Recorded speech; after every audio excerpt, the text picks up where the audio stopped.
D G نے عمران صاحب کی بات نہ مانی کہ احسن اقبال اور خواجہ آصف کو گرفتار کرو، ان کے اوپر آرٹیکل 6 لگاؤ۔ آرٹیکل 6 تو عمران خان کے اوپر لگنا چاہیے۔ جتنا بڑا غدار ہمارے ملک کا اس وقت سلیکٹڈ مسلط کیا ہوا وزیر اعظم ہے، اس کے اوپر آرٹیکل 6 لگنا چاہیے، کیونکہ وہ فورن فنڈنگ میں ملوث ہے، وہ منی لانڈرنگ میں ملوث ہے، وہ بیرون ملک فنڈنگ لے کے ملک تباہ کر رہا ہے، ملک کے بچوں کو بے روزگار کر رہا ہے۔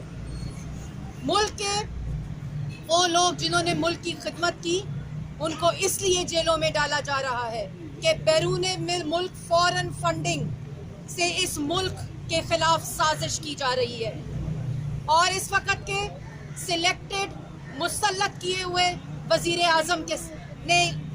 اعظم اس ملک کے خلاف سازش کر رہا ہے۔ سی پیک بند ہو گیا، ملک میں ڈیولپمنٹ بند ہو گئی، ملک کا روپیہ گر گیا، تاریخی مہنگائی ہو گئی، ملک میں ترقی رک گئی، کاروبار رک گیا، صنعت رک گئی۔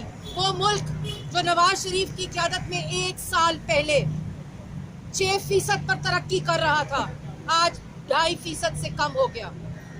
ملک کے اندر تمام لوگ بے روزگار ہو گئے۔ یہ میں پاکستان کی عوام کو بتانا چاہتی ہوں۔ احسن اقبال کی گرفتاری سے مسلم لیگ نون کو اور مسلم لیگ نون کے کارکنوں کو کوئی فرق نہیں پڑے گا، کیونکہ اس انتقام اور اس سیاسی انتقام سے لڑنا ہمیں آتا ہے، کیونکہ ہم جھوٹ نہیں بولتے، کیونکہ ہم گداگر کو گداگر کہیں گے، کیونکہ ہم جھوٹے کو جھوٹا کہیں گے، ہم ملک کے خلاف سازشیں کرنے والوں کو سازشی کہیں گے، ہم چوروں کو چور کہیں گے، ہم نالائقوں کو نالائق کہیں گے، ہم نااہلوں کو نااہل کہیں گے۔